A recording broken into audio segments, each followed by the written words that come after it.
bocadinho contrariamente àquilo que é a abordagem tradicional, em que o foco de intervenção é unicamente na criança. O nosso foco de intervenção é na família, mas centrado na promoção de competências.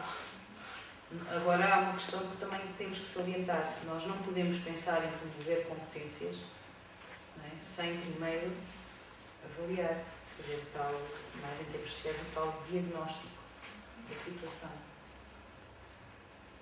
Portanto, nós trabalhamos com a família, trabalhamos com o cônjuge não agressor, trabalhamos com a pessoa que foi, que também pode ter sido vítima. Na situação dos agressores, aí sim também já estamos mais, temos que estar em articulação direta com o próprio tribunal, não é? Porque há aqui um conjunto de leis que também são transversais à nossa intervenção, mas que naturalmente também nós temos que ter conhecimento delas para poder agir de acordo, não é? Este trabalho é só feito com crianças na zona de Évora ou acolhem crianças de todo o país e fazem este trabalho com famílias, mesmo que sejam de longe? A nossa intervenção nosso âmbito é distrital, portanto nós intervimos em todo o distrito de Évora. Mas, estando estas equipas em família para crescer e o quebrar do silêncio, num centro de apoio familiar e aconselhamento parental, num CAFAP, o que é que isto quer dizer? Que nós trabalhamos com famílias e crianças em ambulatório, ou seja, que residem no seu meio natural de vida. Ou também acolhidas em instituições. Imaginem que é uma criança ou em instituições ou até nos nossos centros de acolhimento, mas há que perceber que a nossa intervenção é direcionada para as famílias que estão no seu meio natural de vida, mas também pode ser direcionada para as crianças que estando acolhidas em centro de acolhimento temporário, em que se prevê naturalmente aqui um trabalho com a família, para se perceber se efetivamente há ou não condições para que esta criança regresse para o seu meio natural de vida. Então aqui sim também fazemos trabalho com as famílias, mas estas famílias não têm que ser originárias do distrito de Évora, porque os centros de acolhimento temporário acolhem crianças de qualquer, exatamente, do país inteiro. Naturalmente aqui têm que se adequar os horários, não é, das famílias e dos técnicos. Naturalmente também nós não trabalhamos das 9 às 5, nem das 9h30 às 5h30, precisamente porque também temos que ser flexíveis e adequar os nossos horários àquilo que também é a disponibilidade das famílias. As pessoas que chegam, as vítimas da agressão que chegam até vocês já estão completamente sinalizadas ou também há um processo avaliativo completamente sinalizado? Depende das situações.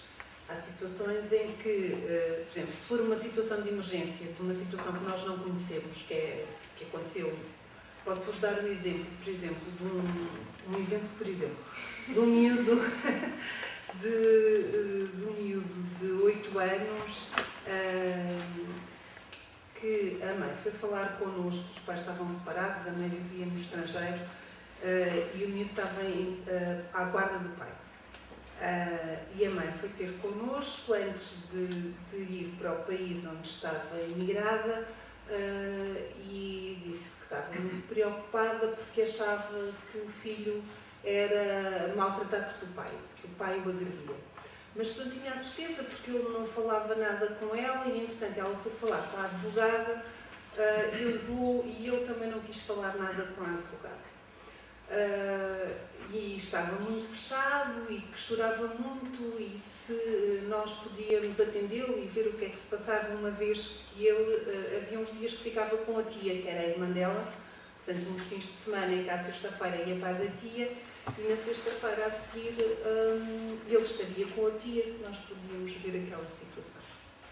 Nós dissemos que sim, marcámos logo com a senhora, ficámos com o contacto da tia e portanto, aquele menino lá apareceu com a tia, eu fiquei com a tia e a minha colega, a psicóloga, foi de passão com o menino,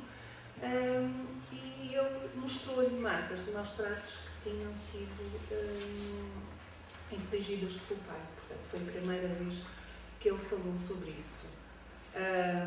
À medida que a minha colega estava com esse menino, eu estava a avaliar a situação com a tia, uma vez que a mãe estava mais tempo sem o ver, que a tia, de 15 em 15 dias, estava com ele, que tinha uma relação muito próxima com ele, portanto, perceber se já havia sinais de maus tratos antes, se ela alguma vez desconfiou de alguma situação, o que é que ele contava dos fins de semana, que relação é que ela tinha com o pai do menino. Portanto, foi feito o tal diagnóstico, a tal avaliação que temos vindo a falar.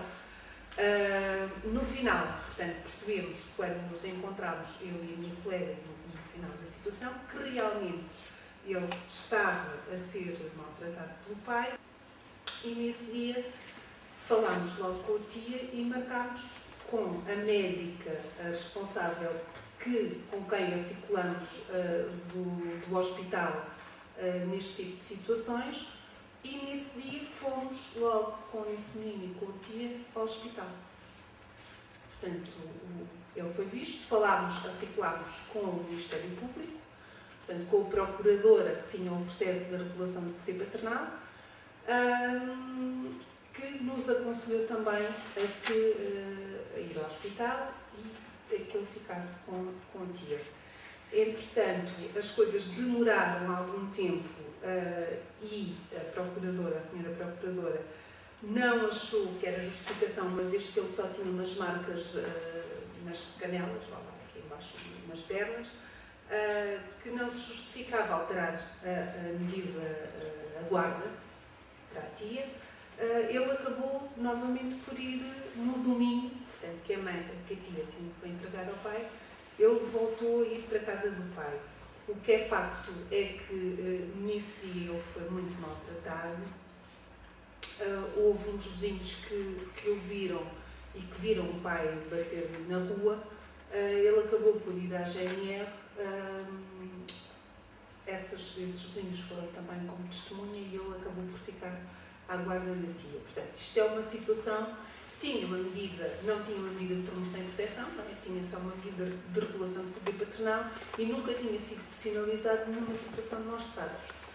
Há este tipo de situações, tal como acontece, por exemplo, em situações na escola, que nos telefonam a dizer que há um menino que falou com o professor, ou que há uma marca qualquer, ou situações, por exemplo, temos uma situação que estamos a acompanhar agora, de uma situação de uma menina que tem muitas limitações portanto, que está a ser acompanhada pela intervenção precoce e que começaram a perceber que ela era negligenciada em termos de saúde, que acabava por algumas coisas que ela tinha aprendido, portanto, acabava